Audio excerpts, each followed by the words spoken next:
Hello दोस्तों, स्वागत है आप सभी लोगों का राजस्थान एकेडमी पर।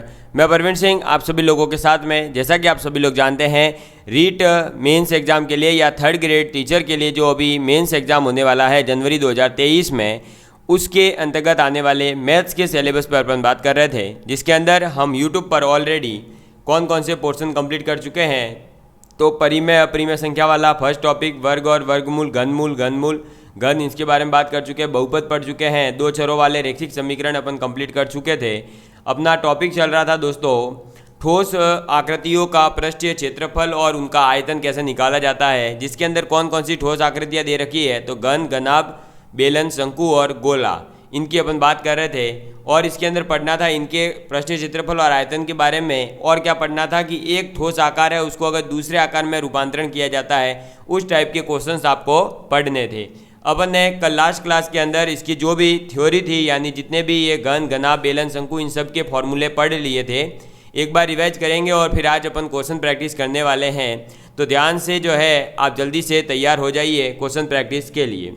तो सबसे पहले घनाभ की बात की जाए तो घनाभ का आयतन होता है LBH, विकर्ण होता है √L² + B² + H²। संपूर्ण पृष्ठ का क्षेत्रफल होता है 2 × LB/BH/HL। ठीक है।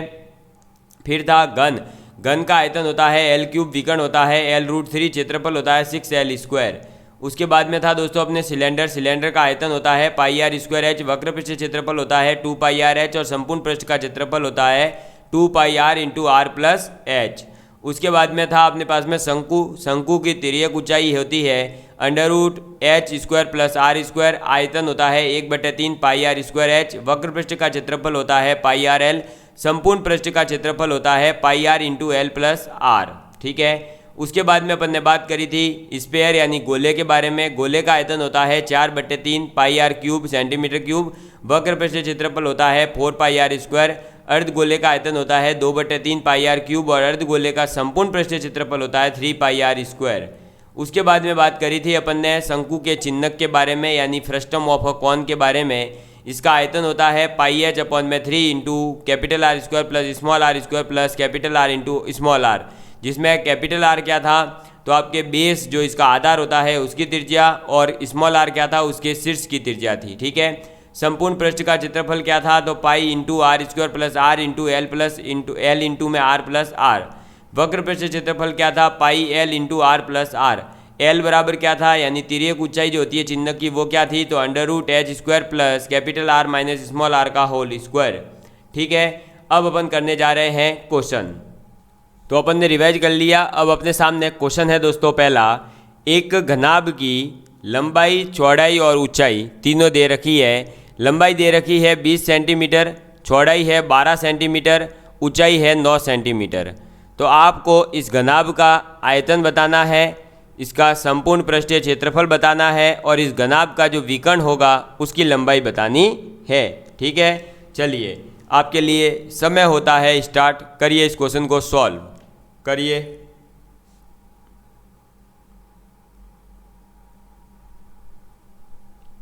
करिए बढ़िया आराम से। अच्छा सा क्वेश्चन है, सिंपल सा क्वेश्चन है। केवल घनाभ का आयतन का फॉर्मूला पता होना चाहिए, संपूर्ण पृष्ठीय क्षेत्रफल पता होना चाहिए और इसका जो विकर्ण है वो पता होना चाहिए। बस इजीली हो जाएगा सॉल्व। सिंपल सा क्वेश्चन है। आयतन क्या था दोस्तों LBH, लंबाई, चौड़ाई, ऊंचाई तीनों का गुणा कर दो। विकर्ण क्या था √ में लंबाई स्क्वायर, चौड़ाई स्क्वायर है और हाइट का स्क्वायर यानी ऊंचाई का स्क्वायर करके जोड़ दो और फिर √ निकाल लो। फिर आपके है संपूर्ण पृष्ठीय क्षेत्रफल तो 2 × LB/BH/HL। क्लियर है। करो इस क्वेश्चन को सॉल्व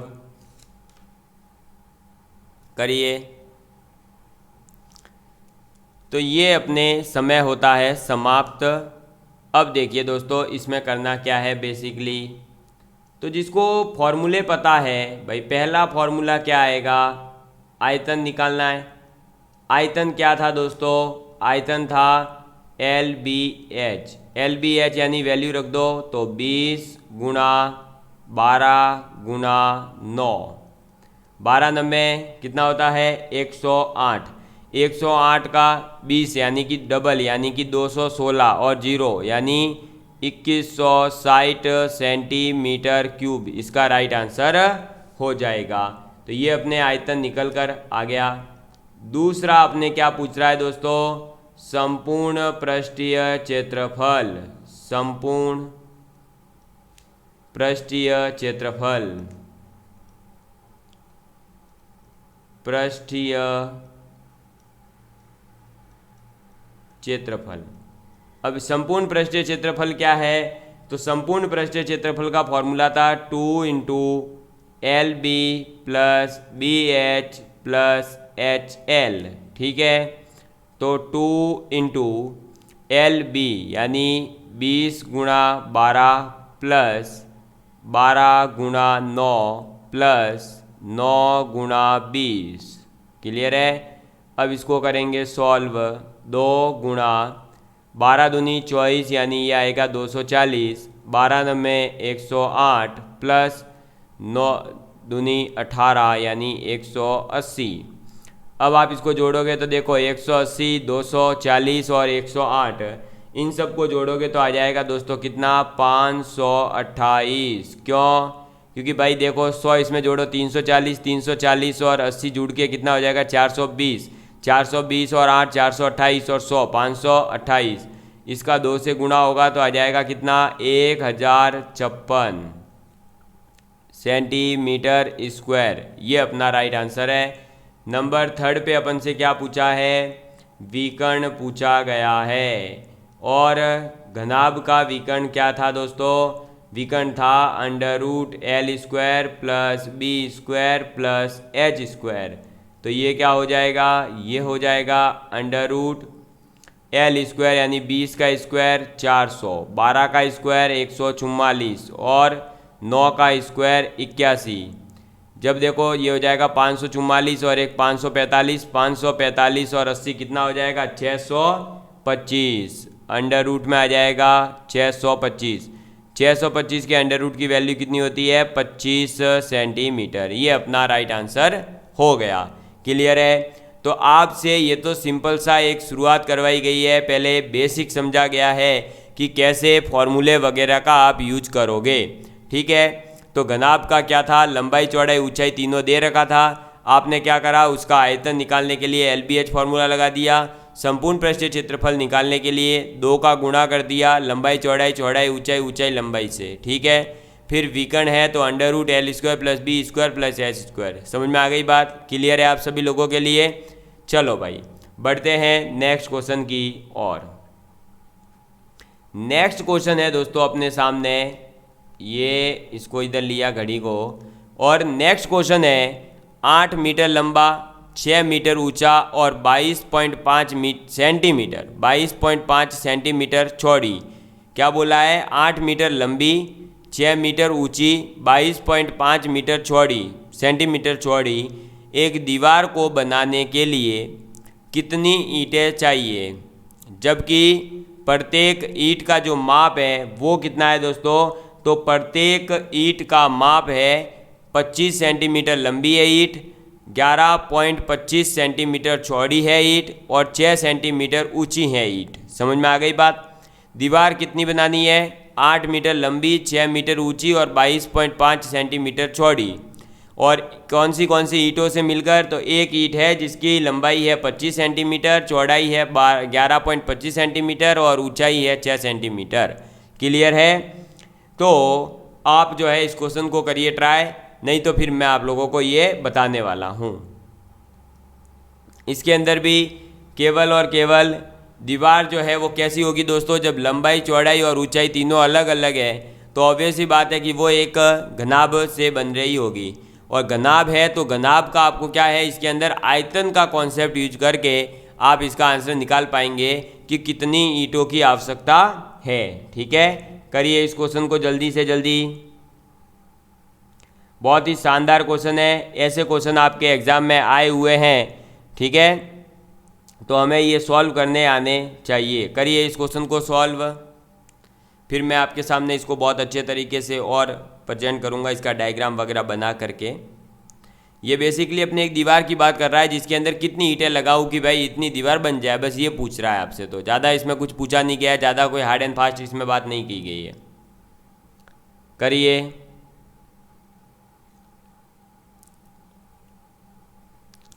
तो ये हुआ अपने समय समाप्त। बेसिकली इसके अंदर देखिए सबसे पहले अपन क्या करेंगे, तो सबसे पहले अपन जो है इसमें एक दीवार बना देते हैं। ठीक है, तो ये दीवार अपन बना रहे हैं। देखिएगा अभी आपको थोड़ा सा फील कराने की कोशिश कर रहा हूँ मैं कि आपको समझ आ जाए कि अच्छा ऐसे ये दीवार बन रही है और कैसे ईंटों की आवश्यकता होगी। ये देखिए ये जुड़ गए,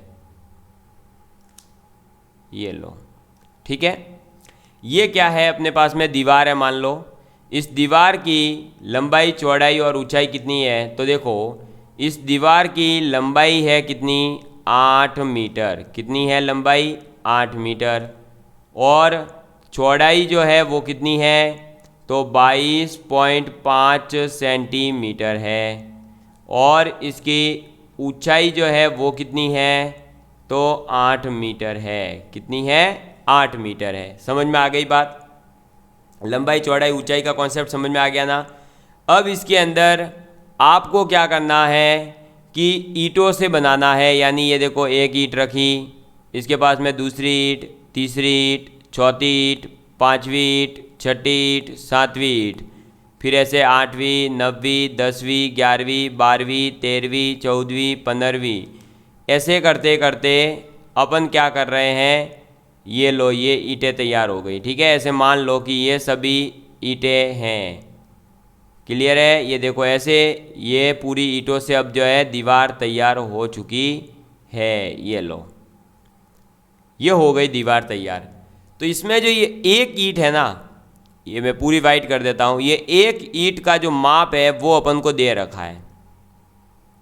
कितना दे रखा है, तो बोला है कि लंबाई तो है एक ईंट की 25 सेंटीमीटर, चौड़ाई है 11.25 सेंटीमीटर और हाइट है 6 सेंटीमीटर। समझ में आ गई बात, लंबाई चौड़ाई ऊंचाई अपने को दे दी गई है। ठीक है, एक ईंट की। आपको अगर कॉन्सेप्ट समझ में नहीं आए तो कॉमन सेंस लगाइए कि ईंट को मैंने ऐसे रख दिया, ईंट की लंबाई कितनी है, 25 सेंटीमीटर है, लेकिन मुझे ईंट कितनी लंबी, दीवार कितनी लंबी बनानी है, 8 मीटर। यानी 8 मीटर दीवार बनाने के लिए 25 सेंटीमीटर की कितने टुकड़े चाहिए होंगे, क्वेश्चन ये है बेसिकली। समझ में आई बात, क्या करना है हमें कि 8 मीटर दीवार बनानी है 25 सेंटीमीटर के छोटे छोटे टुकड़े लेकर के। क्लियर है, तो हम क्या करेंगे, ये आपसे पूछा जा रहा है और कुछ भी नहीं पूछा जा रहा है। तो देखिए भाई, दीवार का हम पूरा आयतन निकाल लें। भाई इस पूरे का आयतन निकाल लेते हैं पहले तो, चलो। तो दीवार का आयतन यानी volume of wall, volume of wall, और वॉल क्या है, एक घनाभ है। घनाभ का आयतन होता है LBH। LBH यानी लंबाई चौड़ाई ऊंचाई। लंबाई कितनी है इसकी, 8 मीटर। चौड़ाई कितनी है, तो चौड़ाई है 22.5 सेंटीमीटर। तो हम क्या कर रहे हैं कि हमारी ईंटें सेंटीमीटर में है ना, तो हम ऐसा करते हैं कि ये जो 8 मीटर और 6 मीटर है इसको भी सेंटीमीटर में कन्वर्ट कर देते हैं। 1 मीटर में 100 सेंटीमीटर होता है, तो 8 मीटर में 800 सेंटीमीटर। 6 मीटर ऊंचाई कितनी है, 6 मीटर यानी 600 सेंटीमीटर, और चौड़ाई तो दे ही रखी है 22.5, ये आ गया सेंटीमीटर क्यूब। अब काटना नहीं है, जब भी ऐसा क्वेश्चन है तो एज इट इज बचा के रखो। फिर आ जाएंगे अब एक ईंट का आयतन। ठीक है, एक ईंट का आयतन निकालेंगे। ईंट का आयतन भी क्या होगा, लंबाई चौड़ाई ऊंचाई, क्योंकि ईंट भी एक घनाभ है। लंबाई कितनी है 25, चौड़ाई कितनी है 11.25 और ऊंचाई कितनी है 6 सेंटीमीटर क्यूब। ठीक है, हमें क्या करना है, ईंटों की संख्या निकालनी है। तो ईंटों की संख्या बराबर क्या हो जाएगा, दीवार का आयतन डिवाइड बाय ईंट का आयतन, क्योंकि टोटल भाई आयतन कितना है उसमें छोटे छोटे टुकड़ों का आयतन निकाल लेंगे। तो दीवार का कितना था 800 गुणा 600 गुणा 22.5 को मैं लिख रहा हूँ 225, और इसका जो पॉइंट हटेगा तो वो 10 यहाँ नीचे लिख लिया मैंने। और दीवार का ईंट का कितना है तो 25 गुणा मैं 1125 लिख रहा हूँ, और ऊपर 100 लिख दिया, 2 जीरो हटेंगे तो ये पॉइंट हटते ही, इंटू में 100। ठीक है, अब इसको काट डालो। देखो भाई ये 10 से कितनी बार कटेगा, चलो इसको 25 से काटो 4 बार, ये 10 से 1 जीरो इसका इधर कट गया, 6 से ये कितनी बार कटेगा अब 10 बार। ठीक है, फिर ये 25 से कटेगा कितनी बार, 25 चौक 100 और 25 पंजे 125, और ये कटेगा कितनी बार 25 90। फिर ये 9 से कटेगा कितनी बार 5 बार। फिर ये 5 से कटेगा कितनी बार 2 बार। अब सब कुछ कट चुका है, 2 इंटू 4 8 और 8 इंटू 800 कितना हो जाएगा 6400। भाई 8 इंटू 800 कितना होता है 6400। तो ईंटों की संख्या कितनी हो जाएगी 6400 अपने राइट आंसर है। क्लियर है बात, समझ में आई? अरे समझ में आ गया ना। तो क्वेश्चन क्या था, 8 मीटर लंबी है, 6 मीटर ऊंची है, 22.5 सेंटीमीटर चौड़ी है, एक दीवार बनानी थी, कितनी ईंटें चाहिए होगी? अगर प्रत्येक ईंट का माप जो है अपन को दे रखा था 25 सेंटीमीटर, 11.25 सेंटीमीटर चौड़ी है और 6 सेंटीमीटर ऊंची है, तो क्या करेंगे, दीवार का आयतन निकाला, एक ईंट का आयतन निकाल लिया, दीवार के आयतन में ईंटों के आयतन का भाग दे दिया, तो अपने को दीवार बटे ईंट करेंगे तो अपने पास आंसर आ जाएगा कि कितनी संख्या में चाहिए। तो कितनी 6400 ईंटों की आवश्यकता होगी। ठीक है, चलो भाई बढ़ते हैं नेक्स्ट क्वेश्चन की। और नेक्स्ट क्वेश्चन है अपने सामने दोस्तों, बहुत ही शानदार क्वेश्चन है, ये बेलन से संबंधित है। क्वेश्चन कहता है कि एक बेलनाकार अपने पास में टंकी है, क्या है, बेलनाकार टंकी है, उस टंकी की धारिता, यानी धारिता का मतलब होता है बेसिकली उसका आयतन। ठीक है, तो बेलनाकार टंकी की धारिता कितनी है 1848 मीटर क्यूब, तथा उसका व्यास जो है वो है 14 मीटर। कितना है दोस्तों 14 मीटर उसका व्यास है। तो आप लोगों को बताना है कि टंकी की गहराई कितनी है। ठीक है, गहराई मतलब अल्टीमेटली उसकी ऊंचाई कितनी है। करिए इस क्वेश्चन को सॉल्व, टाइम होता है स्टार्ट, करिए। शानदार क्वेश्चन है, बहुत आसान क्वेश्चन है, इजी सा क्वेश्चन है, बस फॉर्मूला जिसको पता है और कैलकुलेशन जिसको आती है वो इस क्वेश्चन को बहुत आसानी से कर जाएगा। करिए आप खुद ट्राई, नहीं होगा तो फिर मैं बता दूंगा।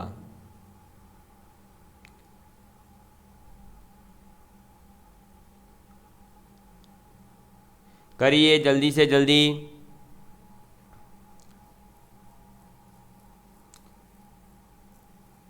न जाने ये मोहब्बत हमें किस राह पे ले आई है, उसे छोड़कर हर शख्स हमें गैर नज़र आया है।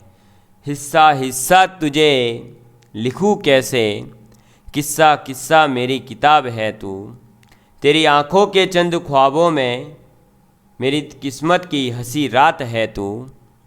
कैसे लिख दूँ कि दूर है कितना, तेरी मेरी सांसों के साथ साथ है तू, मेरी सांसों के साथ साथ है तू। और मैथ्स मेरे सांसों में है। तो हम इस क्वेश्चन को करते हैं सॉल्व, ज़्यादा प्यार में नहीं बहना है। देखिए भाई, बेलनाकार टंकी का हमें क्या दे रखा है, धारिता दे रखी है। अब बेलनाकार टंकी की धारिता का मतलब मैंने अभी जस्ट बताया कि आयतन दे रखा है अल्टीमेटली। और बेलन का आयतन क्या होता है, तो सर बेलन का आयतन तो होता है पाई आर स्क्वायर एच। ठीक है, तो दे कितना रखा है इसने 1848 बराबर किसके हो जाएगा पाई आर स्क्वायर एच के। व्यास दे रखा है 14 मीटर, यानी त्रिज्या जो होती है वो इसकी आधी हो जाएगी। क्या हो जाएगी, त्रिज्या इसकी आधी हो जाएगी। तो त्रिज्या जो है वो कितनी आ जाएगी 7 मीटर, यानी 7 का स्क्वायर इंटू एच। ठीक है, अब हम जो है इसको थोड़ा सा समझने के लिए ट्राई करेंगे, और हम यहाँ पर सामने आपके मैं ये बना देता हूँ, 1 मिनट आप देखिएगा, मज़ा आ जाएगा। ये अपना जो है क्या है, बेलन है। क्या है ये दोस्तों, अपना बेलन है। इस बेलन की अपने को क्या दे रखा है, तो इस बेलन की जो ये त्रिज्या होती है, आपको बताया ही था, वो सेम होती है ऊपर नीचे। वो दे रखी है 7 मीटर। कितनी दे रखी है, 7 मीटर। ठीक है। और इसकी जो ये आपके हाइट होगी वही तो गहराई कहलाएगी भाई। अरे वही तो गहराई है। अरे ऊपर से कूदोगे तो ये गहराई है, और बाहर से देखोगे तो ये कितनी ऊंची है, वो हाइट गिनी जाएगी। ठीक है। तो अपने पास में ये आ गई, हाइट आ गई है और ये गहराई आ गई है। क्लियर है। अब देखो, व्यास अपने पास था 14 मीटर, यानी त्रिज्या हो गई 7 मीटर। अब इसकी कैलकुलेशन निकालनी है, तो h बराबर क्या आएगा, तो देख लीजिए 1848 डिवाइड बाय हो जाएगा 22/7 गुणा 7 गुणा 7।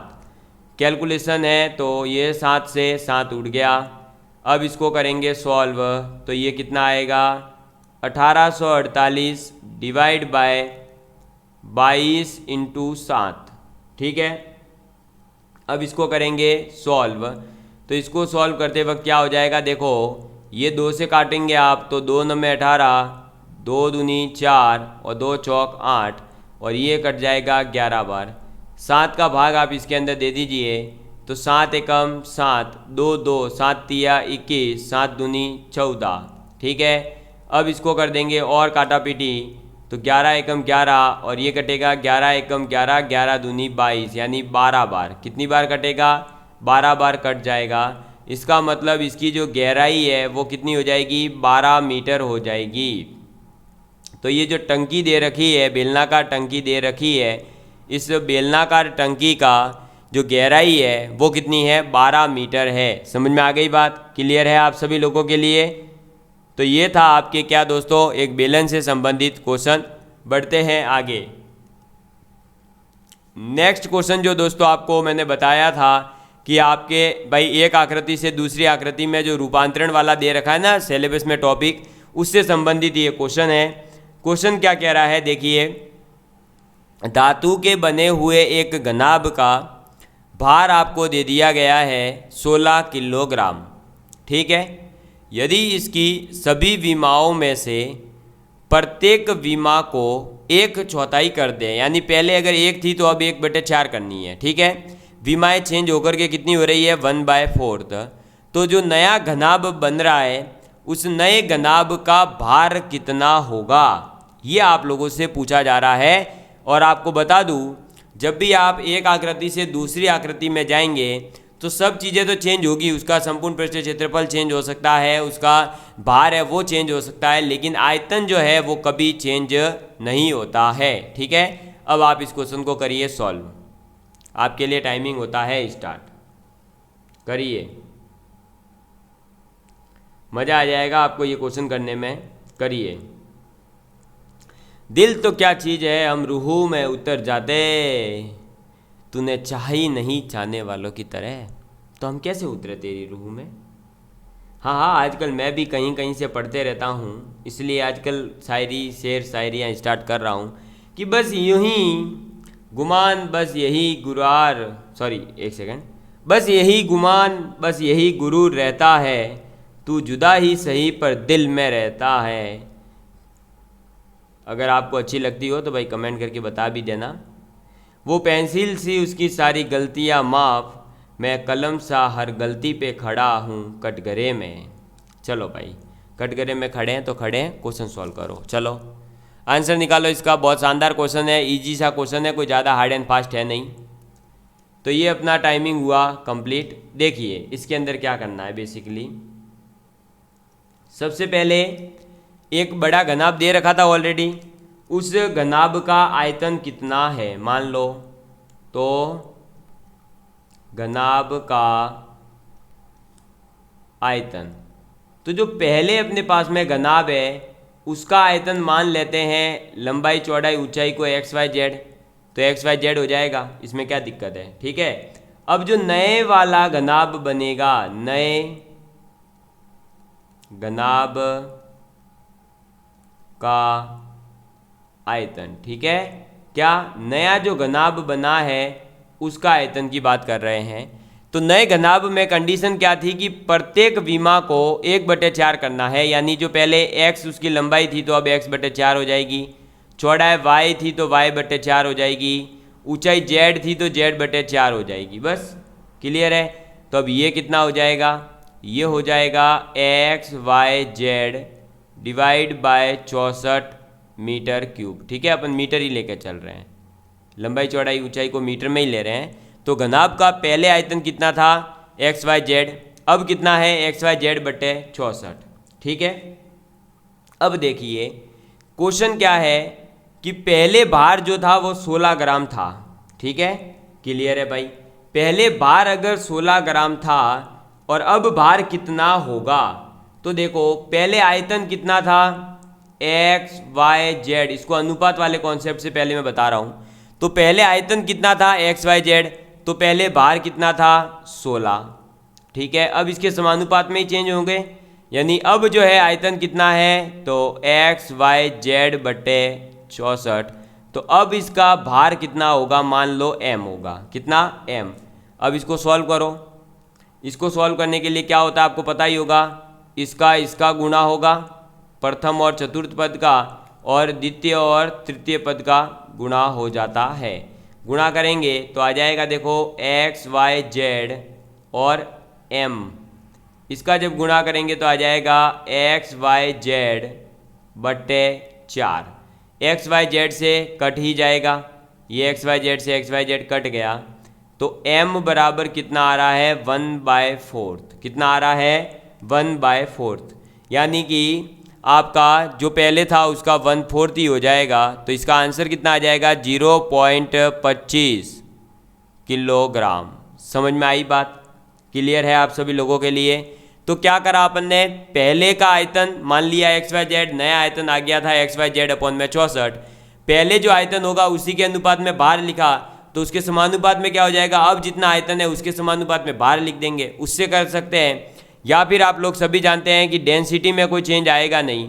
क्या नहीं होगा, डेंसिटी के अंदर कोई चेंज होगा नहीं। तो अपन यहाँ पर फिजिक्स वाला छोटा सा कॉन्सेप्ट यूज कर सकते हैं। कॉन्सेप्ट क्या है आप सभी लोग जानते ही हैं, डेंसिटी बराबर क्या होता है मास बटे वॉल्यूम, यानी कि m/v, यानी 16/XYZ। पहले वाली कंडीशन और बाद वाली कंडीशन, यानी कि जो भी अपना m मास होगा और बाद में वॉल्यूम कितना हो रहा था XYZ/64। बस इधर से भी आप करोगे सॉल्व, तब भी अपने पास में 1/4 ही आएगा। क्लियर है। तो आप लोगों को या तो ये अनुपात वाला कॉन्सेप्ट यूज कर लो कि आयतन और वॉल्यूम, आयतन और जो भार है वो सेम अनुपात में चलेंगे, या फिर अगर आपको वो समझ में नहीं आ रहा है तो आप ये फिजिक्स वाला कॉन्सेप्ट यूज कर सकते हो कि घनत्व यानी डेंसिटी इज इक्वल टू क्या होता है भार बटे आयतन। ठीक है, ये आपको पता ही होगा भाई, घनत्व बराबर क्या होता है भार बटे आयतन, तो वो आप यहाँ यूज कर सकते हो। ठीक है, चलिए भाई बढ़ते हैं नेक्स्ट क्वेश्चन की और। नेक्स्ट क्वेश्चन है दोस्तों अपने सामने, ये भी उसी प्रकार से है कि एक बड़ी आकृति दे रखी थी, उसको छोटी आकृति में कन्वर्ट किया गया। क्या क्वेश्चन है, 25 सेंटीमीटर भुजा वाला एक घन है। ठीक है, 25 सेंटीमीटर भुजा है उसकी, उसको पिघला करके 5 सेंटीमीटर भुजा वाला अपन घन बना रहे हैं, तो कितने घन बनेंगे। चलिए करिए इस क्वेश्चन को स्टार्ट। इसमें भी वही कॉन्सेप्ट है, आयतन कभी चेंज नहीं करना है, बस ये कॉन्सेप्ट याद रहेगा तो आसानी से इस टाइप के क्वेश्चन आप कर पाओगे जब भी एक आकृति से दूसरी आकृति में परिवर्तन आ रहा होगा। करिए इस क्वेश्चन को, बहुत ही आसान सा क्वेश्चन है, मज़ेदार सा क्वेश्चन है। अगर आपको समझ में आ गया है कॉन्सेप्ट तो आसान लगेगा, अगर समझ में नहीं आया है तो फिर भाई मैं भी कुछ नहीं कर सकता, फिर टफ ही लगेगा। करो। और आप लोग जो है, हमने एक जो बुक रिव्यू का आपको बताया था, बुक रिव्यू कर रहे थे अभी, तो आप लोगों में से अगर किसी को लगता है कि हाँ भाई सर अब जो है आप जो भी LDC वगैरह जिस भी एग्ज़ाम के लिए जो जो बुक्स हैं इंपॉर्टेंट, उनका रिव्यू एक बार ज़रूर करें, तो आप कमेंट करके बता दीजिएगा कि आप कौन सी बुक का रिव्यू करवाना चाहते हैं, हम उस बुक का रिव्यू कर देंगे। ठीक है, हमारे पास में लगभग सभी बुकें अवेलेबल है, जो नहीं होगी अवेलेबल तो वो हम आपको बता देंगे कि ये अवेलेबल अभी नहीं है। बाकी सभी बुक का रिव्यू हम कर देंगे। समय हुआ अपना समाप्त। चलो भाई करते हैं इस क्वेश्चन को सॉल्व। देखो सबसे पहले अपन क्या करेंगे, घनाभ एक घन बना देते हैं पहले तो, ठीक है, 25 सेंटीमीटर के हिसाब से। तो 25 सेंटीमीटर के हिसाब से मान लो ये घन है, ठीक है। एक छोटा घन और बना देते हैं 5 सेंटीमीटर वाला, ये लो। ये दो घन अपने सामने बनकर तैयार है, ठीक है। अपने भाई क्या करना है, एक 25 सेंटीमीटर भुजा वाला ये रहा घन, ये कितना है 25 सेंटीमीटर इसकी भुजा है। अब ये इतना बड़ा घन है, इसको पिघला दिया, यानी इसको पिघला करके एक पूरा का पूरा द्रव बना दिया, और उससे फिर अपन क्या कर रहे हैं 5 सेंटीमीटर भुजा वाला घन बना रहे हैं। तो कितने घन बनेंगे, तो अपना क्या काम है कि जो बड़ा घन है, या फिर आप बड़े घन की जगह नाम दे दो इनका, चलो, और इनका नाम दे देते हैं, ये है ए, बड़ा वाला जो है आपका घन उसका नाम दिया ए घन, और छोटे वाले का नाम दे दिया बी घन, क्या बी घन, ठीक है।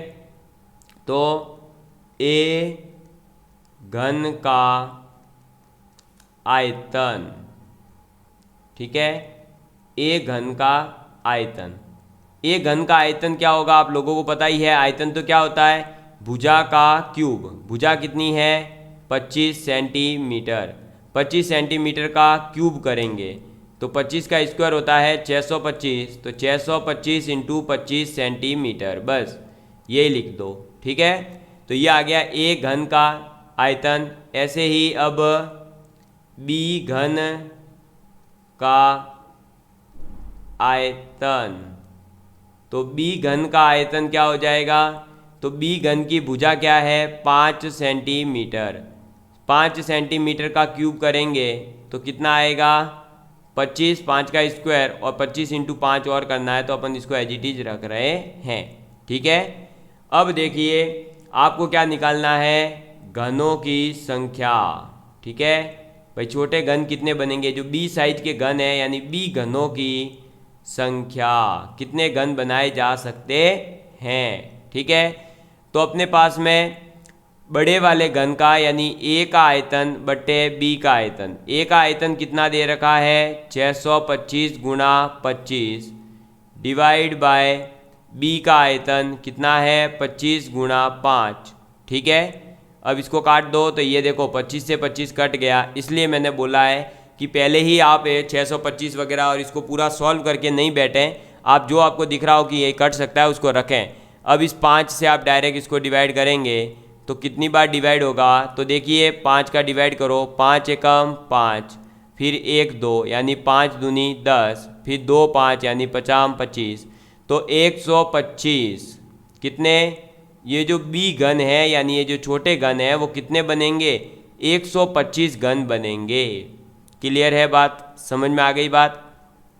तो 25 सेंटीमीटर भुजा वाला एक घन लिया, उसको पिघलाया हमने और 5-5 सेंटीमीटर भुजा वाले घन बनाए, तो कितने घन बनेंगे 125 घन बनेंगे। समझ में आ गई बात, क्लियर है आप सभी लोगों के लिए। चलिए भाई तो बढ़ते हैं अपन अब आगे की और नेक्स्ट क्वेश्चन की और। नेक्स्ट क्वेश्चन है दोस्तों आप सभी लोगों के लिए कि दो घनों वाले, क्या है क्वेश्चन, दो घनों का आयतन का अनुपात अपन को दे रखा है, ठीक है। दो घन है और दोनों घनों के आयतन का अनुपात है कितना 27:64, तो इनके संपूर्ण पृष्ठीय क्षेत्रफलों का अनुपात क्या होगा ये आपको बताना है। करिए इस क्वेश्चन को, टाइमिंग होता है स्टार्ट। ये क्वेश्चन आपके कई बार एग्जाम्स के अंदर आया हुआ है, इसलिए इस क्वेश्चन को ध्यान से करना। बहुत ज़्यादा आसान क्वेश्चन है, लेकिन जिसने इसको ध्यान से कर लिया, समझ के करा, उसका तो ये क्वेश्चन 1 या 2 लाइन में हो जाएगा। जिसको समझ में नहीं आया उसको ये नानी भी याद दिला देता है, क्योंकि ये फिर कैलकुलेटिव बनता जाता है उसके लिए, ठीक है। तो अपना काम है कि इसको कैलकुलेटिव नहीं बनाए, आसान से आसान शब्दों में इसको करें, जल्दी से जल्दी ट्राई करें इसको। आसान सा क्वेश्चन है, ज़्यादा हार्ड एंड फास्ट है भी नहीं ऐसा कुछ कि आपको इसमें टाइम लगेगा, बहुत आसान क्वेश्चन है, करिए। सिंपल सा क्वेश्चन है, अगर थोड़ा सा भी दिमाग आपने लगा दिया, फॉर्मूले याद है तो अपना आसान से हो जाएगा ये क्वेश्चन, कोई ज़्यादा ज़रूरत है ही नहीं इसमें करने की। करिए जल्दी से जल्दी, सिंपल सा क्वेश्चन है, मज़ा आ जाएगा। ये हुआ समय समाप्त। देखो दो घन है तो मान लो एक है ए घन और एक है बी घन, ठीक है। इनकी भुजाएं जो है वो मान लो स्मॉल ए है और एक है स्मॉल बी, तो आयतन क्या हो जाएगा, स्मॉल बी का क्यूब और स्मॉल ए का क्यूब, ठीक है। भाई एक घन है उसकी भुजा मान ली अपन ने ए, दूसरे घन की भुजा मान ली बी। अब इसका अनुपात कितना दे रखा है, इनके आयतनों का अनुपात है 27:64। यहाँ से अपन जो है क्या करेंगे, इसको सॉल्व करेंगे क्यूब रूट लेकर के। तो आप क्या करोगे, इसका क्यूब रूट लोगे और 64 का भी क्या लोगे, क्यूब रूट लोगे। जैसे ही क्यूब रूट लेंगे तो यह आ जाएगा a/b बराबर हो जाएगा 27 किसका क्यूब है दोस्तों, 3 का, 64 किसका है, 4 का। यानी a और b यानी दोनों घनों के जो भुजाएं हैं उनका अनुपात कितना है, 3:4 है। यानी एक भुजा 3 है, दूसरी भुजा कितनी है, 4 है। अब इनके पूछा क्या है, संपूर्ण पृष्ठ क्षेत्रफलों का अनुपात। संपूर्ण पृष्ठ क्षेत्रफल होते क्या है, 6a² हो जाएगा और जिसकी भुजा b है उसके लिए हो जाएगा 6b²। अब यहाँ क्या होगा, 6 से 6 कट जाएगा, ठीक है। 6 से 6 कट गया और ये आ गया a/b का होल स्क्वायर। a/b का मान कितना है, 3/4 है ना। इसका कर देंगे स्क्वायर। 3 का स्क्वायर कितना होता है, 9। 4 का स्क्वायर कितना होता है, 16। तो संपूर्ण पृष्ठीय क्षेत्रफलों का अनुपात कितना आ गया, मैं डायरेक्ट शॉर्टकट लिख रहा हूँ, केवल पूरा नाम नहीं लिख रहा। तो क्षेत्रफलों का जो अनुपात है वो आ जाएगा 9:16। क्लियर है, यही अपना राइट आंसर हो जाएगा, ठीक है। कितना अनुपात आ जाएगा, 9:16 जो है वो एकदम राइट आंसर है। क्लियर है ना। तो आपको ऐसे क्वेश्चंस में ज़्यादा टाइम नहीं लगाना चाहिए, आप इसको जो है यहीं पर सॉल्व कर सकते थे। कैसे, क्या दे रखा है, आयतनों का आयतन क्या होते हैं, a³ या a³ होता है, भुजा का क्यूब करते हैं अल्टीमेटली। यानी ये किसी न किसी का क्यूब है, तो 27 किसका क्यूब है, 3 का, ये किसका क्यूब है, 4 का। तो 3 और 4 भुजाएं हो जाएगी। यानी आपको निकालना था अब एरिया, तो एरिया में क्या करते हैं, स्क्वायर करते हैं। तो 3 का स्क्वायर 9, 4 का स्क्वायर 16, 9:16 आंसर था। ऐसे भी कर सकते हैं, ठीक है। चलो बढ़ते हैं नेक्स्ट क्वेश्चन की ओर। नेक्स्ट क्वेश्चन है दोस्तों, दो बेलन दे रखे हैं, दोनों बेलनों का आयतन जो है वो पहले ही कह दिया कि बराबर है, तो उनकी ऊंचाइयों का अनुपात भी हमें दे दिया और आयतन हमें बराबर बता दिया। तो बताना है कि उन दोनों बेलनों के त्रिज्याओं का अनुपात क्या होगा, ठीक है। करिए इस क्वेश्चन को जल्दी से सॉल्व करिए। आयतन बराबर है और आपको पता ही है, देखो आयतन बराबर है और अपने पास में उसकी जो ऊंचाई है उसका अनुपात दे रखा है। अब हमें क्या करना है, केवल और केवल ऊंचाई दे रखी है और हमें क्या दे रखा है, आयतन दे रखा है, त्रिज्याओं का अनुपात निकालना है। करो जल्दी से, सिंपल सा क्वेश्चन है, करिए। तब तक मैं भी एक आधी आपको शायरी सुना देता हूँ, तो आप करिए इसको। कि फसाने तुम्हारे बुलाए कहाँ हैं, अभी दिल पे ताले लगाए कहाँ हैं, दिखो जब जहाँ भी हुआ दिल जवा है, मोहब्बत क्या है बुलाए कहाँ है, मिलो फिर बताएं कि रूह ए रवा हो, इश्क की तमन्ना दबाए कहाँ है, मिले रहा मैं खूब सारे मगर, तुम्हें छोड़ दिल बसाए कहाँ है, तुम्हें छोड़ दिल बसाए कहाँ है। चलिए इस क्वेश्चन का समय हुआ समाप्त। इस क्वेश्चन को करेंगे सॉल्व। देखो क्या क्वेश्चन है, दो बेलनों का आयतन बराबर है, तो अपने पास में दो बेलन है, मान लो एक है ए बेलन, दूसरा है बी बेलन, ठीक है। इसकी जो त्रिज्या है वो मान लो कैपिटल आर है और इसकी जो ऊंचाई है वो मान लो कैपिटल एच है, ठीक है। और आयतन ए ही मान लेते हैं। दूसरा वाला जो बेलन है उसका आयतन है मान लो बी, ठीक है, ये इधर लिख रहा हूँ मैं। ये पहले क्या अपन बात कर रहे हैं आयतन की, फिर अपन ने क्या ली है कैपिटल आर को त्रिज्या, और ये क्या है इसकी कैपिटल एस ऊंचाई है। ऐसे ही बी है वो आयतन है और त्रिज्या जो है वो स्मॉल है आर, और हाइट मान ली स्मॉल एच है, ठीक। अब बेलन का आयतन क्या होता है पाई आर स्क्वायर एच, ये है ए वाले बेलन का आयतन, और दूसरे वाले बेलन का क्या हो जाएगा pi small R square into small H, ये हो जाएगा। जब दोनों बराबर है इसका मतलब पाई से पाई तो काट ही दो, पाई से पाई का कोई लिंक नहीं है, ऊंचाइयों का अनुपात दे ही रखा है, तो हम क्या करेंगे आर स्क्वायर अपॉन में आर स्क्वायर बराबर लिख देंगे एच अपॉन में कैपिटल एच, ये हो जाएगा, ठीक है।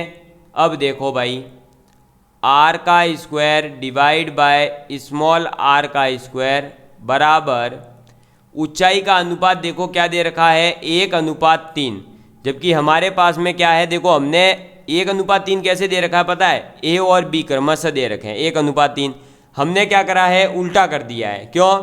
अगर हम कैपिटल एच अपॉन में स्मॉल एच लिखते तो हम डायरेक्ट लिख देते 1/3, लेकिन हमने करा है स्मॉल एच को ऊपर, तो हम अनुपात जो दे रखा है उसको उल्टा कर देंगे, यानी 3:1 कर देंगे।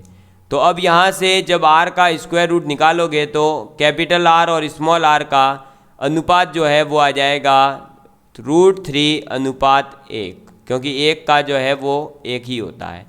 तो ये अपने पास में आंसर आ गया। समझ में आई बात? क्लियर है आप सभी लोगों के?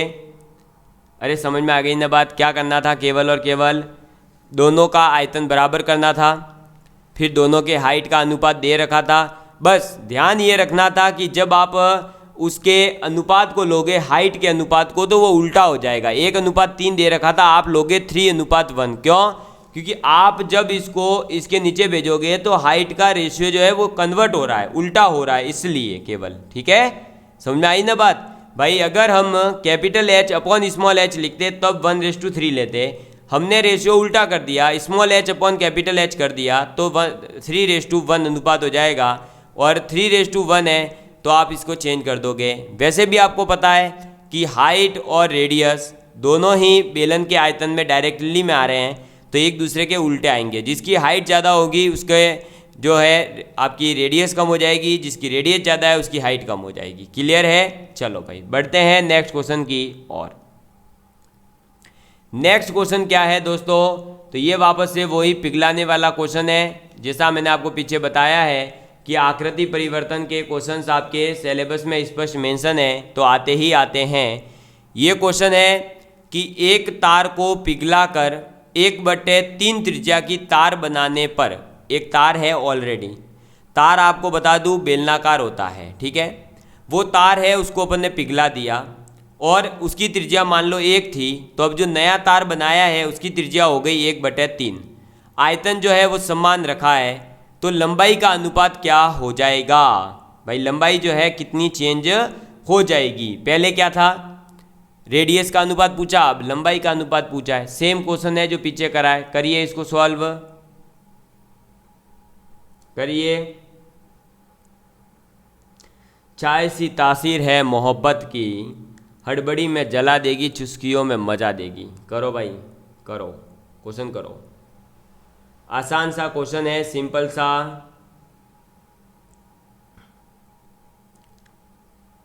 इसके लिए मैं टाइमिंग कम ही दूंगा, ठीक है, क्योंकि ये कोई ज़्यादा बड़ा क्वेश्चन था नहीं।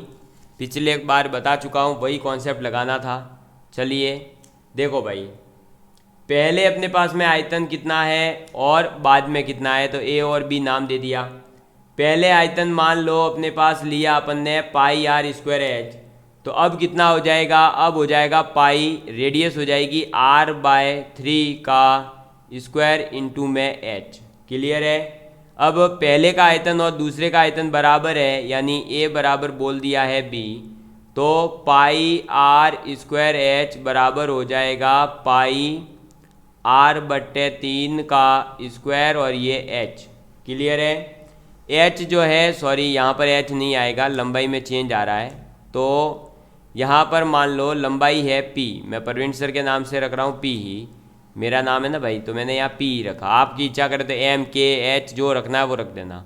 अब यहाँ इसको करो सॉल्व, ये पाई से पाई कटेगा, ये आर स्क्वायर से आर स्क्वायर भी कट जाएगा, तो ये सॉल्व होकर के आ जाएगा। देखो एच बराबर ये हो जाएगा पी अपॉन में 9, 3 का स्क्वायर।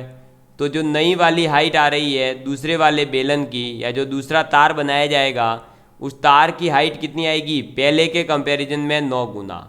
यानी पहले अगर आपका जो तार है उसकी त्रिज्या 1 थी तो उसकी लंबाई कितनी थी, 1, ठीक है। अब जो है नया तार जो बनाया गया उसकी त्रिज्या है 1/3, तो उसकी लंबाई जो है वो कितनी हो जाएगी, 9 गुना, यानी 9 हो जाएगी। समझ में आ गई बात, क्लियर है आप सभी लोगों के लिए? तो ये आपके समझ में आ चुका होगा। चलिए भाई बढ़ते हैं नेक्स्ट क्वेश्चन की ओर। नेक्स्ट क्वेश्चन भी अच्छा सा क्वेश्चन है, और ये क्वेश्चन क्या है कि 3 सेंटीमीटर त्रिज्या वाला तांबे का एक गोला है, उसको पीट पीट करके हमने क्या करा, गोले को पीट पीट करके तार बना दिया, वो भी 0.2 सेंटीमीटर व्यास वाला, ठीक है। व्यास की एक त्रिज्या के तार में बदलें, ठीक है, पीट पीट कर। तो ये जो नया तार बना है इस तार की लंबाई क्या होगी, यानी एक गोला दे रखा था, उस गोले को आपने पीट पीट के बना दिया तार, तो उस तार के और गोले के आयतन तो बराबर ही रहेंगे। चलो भाई ये कॉन्सेप्ट लगा करके आप बताइए कि तार की लंबाई क्या होगी। मैंने आपको पहले ही कहा है, गोले को चाहे बेलन बनाए, शंकु बनाए, चिन्हक बनाए, चिन्हक को चाहे तार बनाए, घनाभ बनाए, घन बनाए, कुछ भी बनाए, गोला बनाए, सर्कुलर बनाए, कुछ भी बनाए, आयतन हमेशा सेम रहेगा। क्लियर है? बस ये कॉन्सेप्ट ध्यान में रखते हुए इस क्वेश्चन को सॉल्व करेंगे। करिए, जल्दी से करिए, आसान सा क्वेश्चन है। केवल और केवल गोले का और बेलन का आयतन निकालना है और दोनों आयतनों को बराबर कर देना है। मैं भी पानी वानी पी लेता हूँ। करिए, आप लोग भी जो है प्रैक्टिस पे ज़्यादा से ज़्यादा फोकस करें।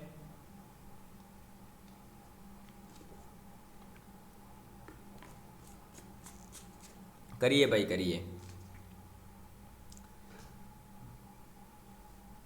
और अगर समझ में आ जाता है ना तो भाई लाइक और शेयर ज़रूर किया करो, थोड़ा सा मोटिवेशन मिलता है कि हाँ भाई बच्चे के समझ में आ रहा है। चलो भाई टाइमिंग समाप्त। देखिएगा क्या करना था। सबसे पहले गोले का आयतन निकालेंगे।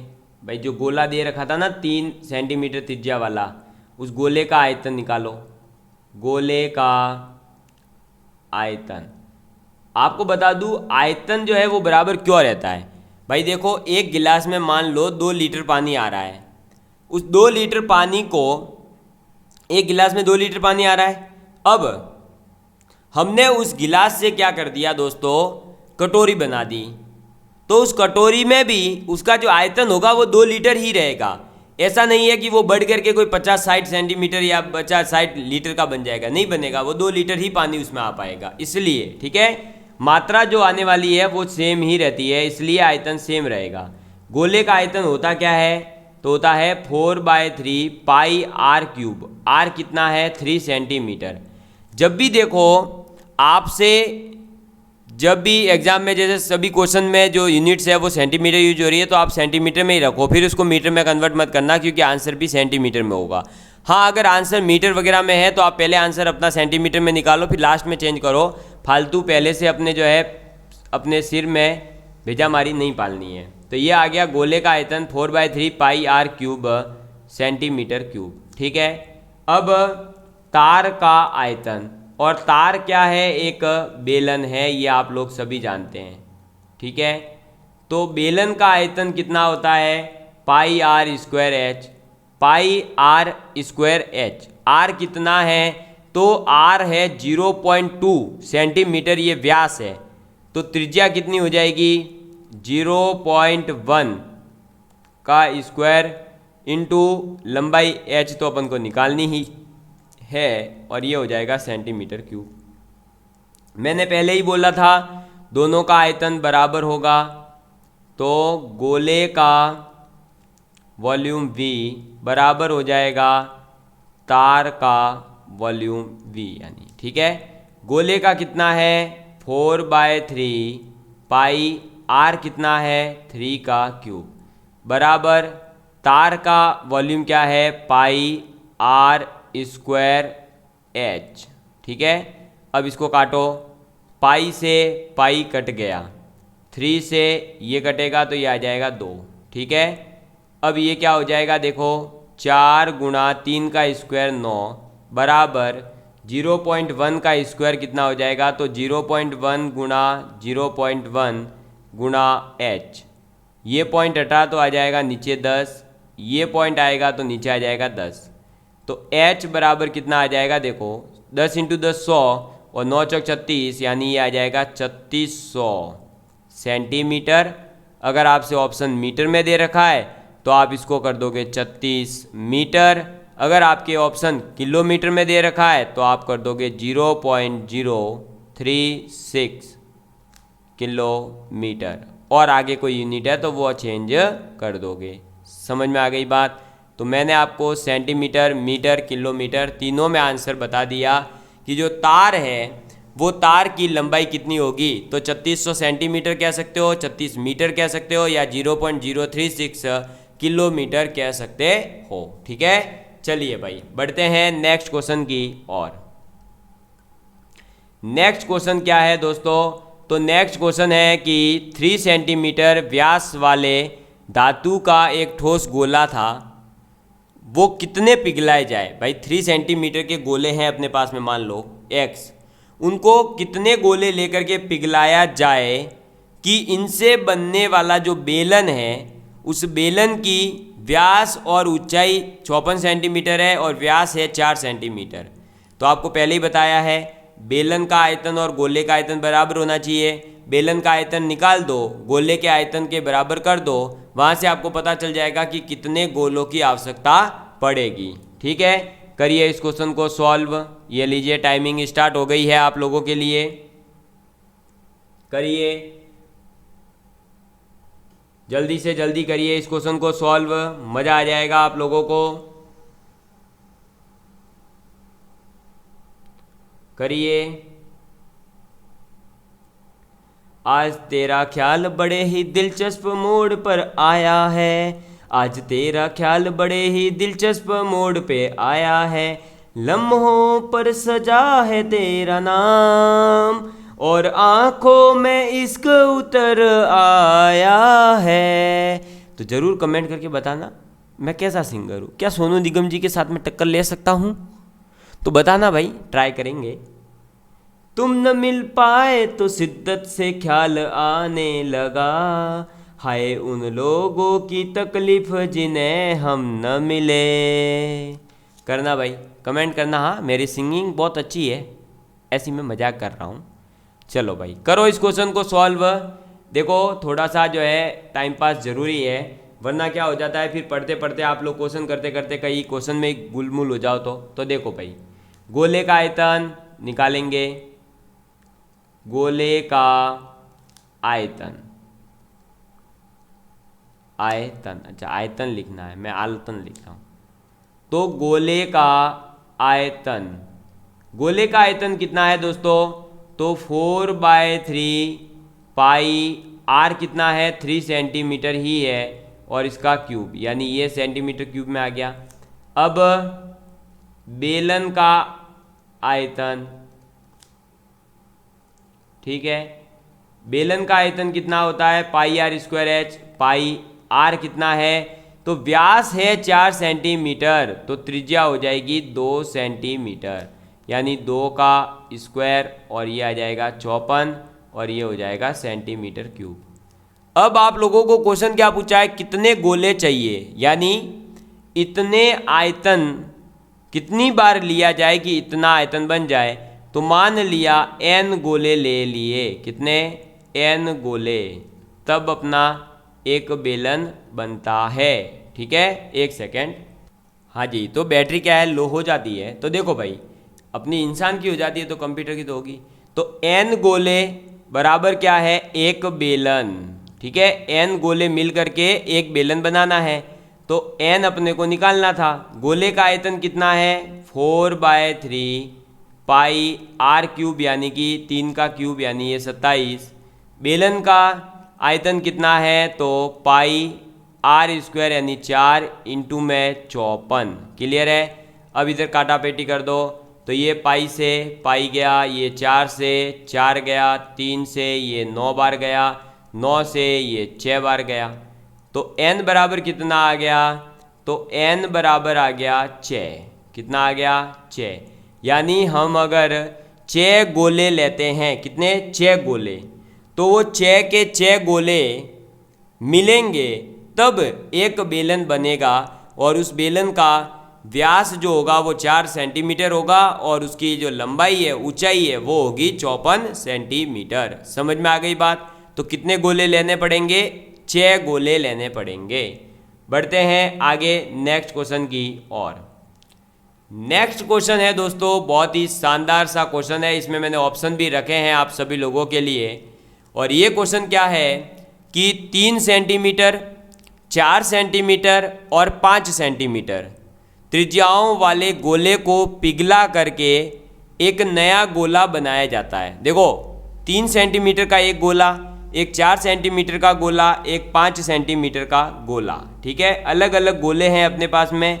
उन त्रिज्याओं वाले गोलों को पिघला करके एक नया गोला बनाया गया। तो बड़े गोले की त्रिज्या क्या होगी, ये आप लोगों को कमेंट करना है। क्वेश्चन करिए, ये लो आंसर। टाइमिंग हो चुकी है स्टार्ट।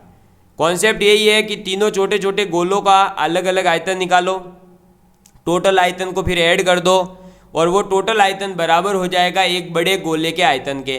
तो बड़े गोले का आयतन बराबर इन तीनों गोलों का आयतन कर दो, वहाँ से आपके पास में बड़े गोले की त्रिज्या निकल जाएगी। सिंपल सा क्वेश्चन है, करो। कैलकुलेशन है केवल, और कुछ नहीं है इसके अंदर। मस्त क्वेश्चन है, करिए। आसान सा क्वेश्चन है। अगर आप लोग जो है ध्यान से इस क्वेश्चन को करेंगे तो आपके समझ में भी आएगा कि अच्छा क्या कह रहा था। और इस टाइप के क्वेश्चंस आपके एग्जाम में डायरेक्ट आपको देखने को मिलेंगे। फिर ये मत कहना सर जो है हमें तो पता ही नहीं चला ये क्वेश्चन कैसे हो रहा था, ये कैसे हो रहा था, जबकि मैंने आपको बता दिया है, आपके सिलेबस में स्पष्ट मेंशन है। ठीक है, तो करिए भाई इस क्वेश्चन को, करिए। ये लो, टाइमिंग समाप्त। देखो भाई क्या करना था बेसिकली, तो अपने को क्या करना है, तीनों गोलों का अलग अलग आयतन निकालना है। तो मैं ABC नाम दे रहा हूँ, A, B और C। A का आयतन कितना हो जाएगा, 4/3 पाई R क्यूब। R क्यूब यानी कि 3 का क्यूब यानी ये होता है 27। फिर B यानी कि 4/3 पाई R यानी 4 का क्यूब यानी ये हो जाएगा 64। इधर आ जाएगा 4/3 पाई और R यानी 5 का क्यूब 125। ये ABC आ गए, तीनों छोटे छोटे। ये तीनों मिलेंगे A, B + C, तब ये बराबर होंगे किसके, एक बड़े गोले D के। और D को अपन मान रहे हैं कि 4/3 पाई, उसकी रेडियस है कैपिटल R का क्यूब। बस अब देखो इसको बराबर कर दो, तो इसको आप ऐड करोगे, 4/3 पाई कॉमन ले लेते हैं, ऐड होगा क्या क्या, केवल 27 + 64 + 125, ये हो जाएगा भाई। इसका गुणा इससे, इसका गुणा इससे, इसका गुणा इससे, तीनों को अलग अलग ऐड करके कॉमन ले लिया, और यहाँ आ जाएगा 4/3 पाई R का क्यूब। ठीक है, अब कर दो काटा पीटी, 4/3 और पाई, 4/3 और पाई तो कट ही जाएगा। इसको ऐड कर दो, तो देखो 125 और 64 और 27, इसको ऐड करेंगे तो 125 + 64 कितना हो जाएगा दोस्तों, तो 125 और 64 देखो 9 यानी कि 189 हो जाएगा, 18 और ठीक है 179 हो गया। 179 के अंदर आपको क्या करना है, 27 और ऐड कर देना है, तो 27 यानी 9 और 16, 16 यानी 216 आ जाएगा। तो R क्यूब बराबर कितना आएगा, 216। और आप लोगों को घन और घनमूंद वाला चैप्टर जो है मैंने बहुत अच्छे से समझाया है, और वहाँ बताया था कि आपको कम से कम 20-25 के क्यूब तो याद होने ही चाहिए। तो 6 का क्यूब होता है 216, यानी R बराबर आ जाएगा 6 सेंटीमीटर। कितना आ जाएगा? 6 सेंटीमीटर आंसर आ जाएगा। यानी ऑप्शन नंबर ए। केवल क्या करना था, तीनों का अलग अलग जो है वॉल्यूम ऐड करना था और ऐड करके उसको इक्वल रखना था बड़े वाले गोले के वॉल्यूम के, तो आपका आंसर एक ही लाइन के अंदर आ जाता। ये तो समझाने के लिए इतना बड़ा करा है, वरना ये एक लाइन का क्वेश्चन था। और ये क्वेश्चन आप जो है जान करके आश्चर्यचकित होंगे कि ये क्वेश्चन कई बार तो आपके जो है एलडीसी में भी आया है 2013 में पहले, और ये एसएससी वगैरह में तो कई बार आ चुका है। आरपीएससी के फर्स्ट ग्रेड वगैरह में भी ये क्वेश्चन आया हुआ है, सेकेंड ग्रेड में भी इस टाइप का क्वेश्चन आया हुआ है, क्योंकि ये सभी के सिलेबस में है, इसलिए। समझ में आ गई बात? तो दोस्तों मैंने आप लोगों को जो आपका ये चैप्टर दे रखा है, जो पॉइंट दे रखा है, उसको एक बार मैं बता देता हूँ क्या क्या दे रखा है। देखिए, तो दोस्तों अपने जो सिलेबस में पॉइंट दे रखा था वो आज अपना यहाँ पर ये भी होता है कंप्लीट। कौन कौन सा पोर्शन अब देखो कंप्लीट हो गया। पहला टॉपिक पूरा, दूसरा पूरा, तीसरा पूरा, चौथा पूरा, और ये टॉपिक भी आज हो गया कंप्लीट। ठोस आकृतियों का पृष्ठीय क्षेत्रफल एवं आयतन, जिसमें घन, घनाभ, बेलन, शंकु और गोला और छिंदक भी मैंने आप लोगों को पढ़ा दिया है। और एक ठोस आकार का अगर आप लेकर के दूसरे आकार में रूपांतरण करोगे, जैसे मैंने आपको बताया गोले से बेलन, बेलन से घन, घनाभ, घन से घनाभ से शंकु वगैरह कुछ भी बनाया जा सकता है। तो दोस्तों आप लोगों को बता दूं, अगर आपने पेड कोर्स भी ले रखा है तो इतना जल्दी आपका टॉपिक वाइज टॉपिक और पूरा सिस्टेमेटिकली क्वेश्चन प्रैक्टिस के साथ में एक एक फॉर्मूला, अभी तक आपका इतना सिलेबस किसी ने नहीं करवाया होगा जितना हमने YouTube के ऊपर ही आप लोगों को कंप्लीट फ्री अवेलेबल करवा दिया है। तो मेरी बस आपसे एक ही रिक्वेस्ट है कि ज़्यादा से ज़्यादा विद्यार्थियों तक ये कंटेंट पहुँचाए, ताकि उन लोगों को पता चले कि हाँ भाई कोचिंग वगैरह लेने की ज़रूरत नहीं है और वो अपने पैसे जो है किसी भी प्रकार से व्यर्थ नहीं करें। जब आप लोगों को इतना quality content free of cost दिया जा रहा है तो क्यों आप अपना पैसा वेस्ट करें। ठीक है, अब बाकी आपकी इच्छा है। जय हिंद, जय भारत, love you all of you, take care and please share with your friends. अगर आप लोगों को ये क्लास देखने में मज़ा आ रहा है और आप लोग चाहते हैं किसी प्रकार से हम सितंबर के अंदर ही या फिर अक्टूबर के पहले वीक तक पूरा रीट का, मेंस का, मैथ्स का सिलेबस यूट्यूब के ऊपर अवेलेबल करवा दें, तो प्लीज़ आप लोग ज़्यादा से ज़्यादा विद्यार्थियों तक इस कंटेंट को पहुंचाइए और कमेंट करिएगा। तो हम आप लोगों के कमेंट्स और आप लोगों के शेयर से ही मोटिवेट होकर के आप लोगों के लिए पूरा का पूरा कंटेंट अवेलेबल करवा देंगे। धन्यवाद। जय हिंद, जय भारत।